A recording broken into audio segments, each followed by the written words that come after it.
Let's have a session on regional organisational structures. So regional organisational structures is when the organisation is divided into different geographies, different geographic regions. And each geographic region, for example, Europe, Africa or Asia, will have its own set of managers. Now we've got an example here. We've got Europe, and within the European regional division, they will have a marketing department and they will have an operations department. And so will Africa, also has a marketing and operations department, and the same in this example for Asia.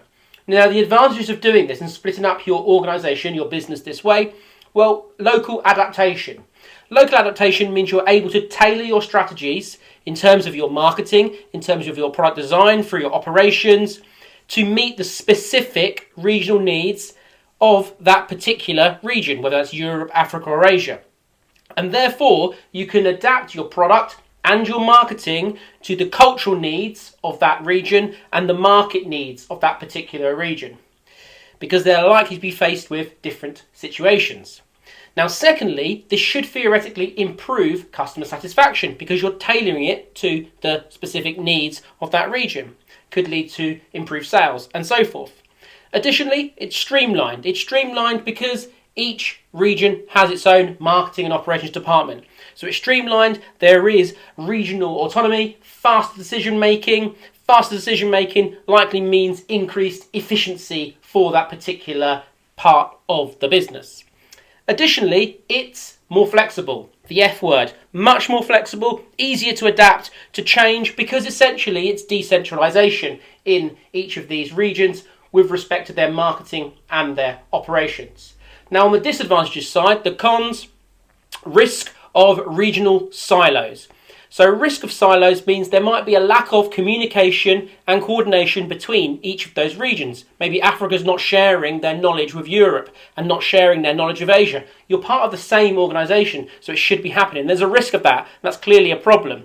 It could also lead to a lack of standardisation between each of the regions. And when we talk about standardisation, we're talking about products, of course, but also processes.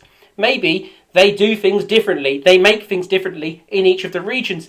That might be a problem in terms of maintaining standardisation, consistency in your products. Could be a problem, depends on the business. Additionally, we're going to get cost duplications because we've got a European marketing department, we've got an African marketing department, we've got an Asian marketing department. There's cost inefficiencies there, possibly diseconomies of scale. It's an issue. It might lead to higher average cost per unit. That's a problem in terms of price sensitivity of the markets because you've got higher prices that you're likely to have to charge to keep those profit margins in line. But.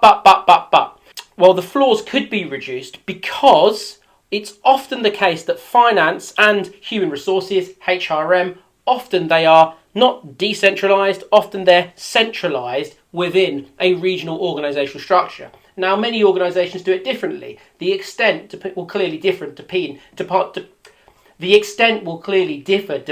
on the organisation. But in the most extreme case, with a fully centralised finance and fully centralised HRM, well, that might be able to strike that balance between the pros and the cons and get your cost efficiency and get your standardisation, but also get the benefits of local adaptation and improved customer satisfaction. Hope that helps. See you in the next sesh.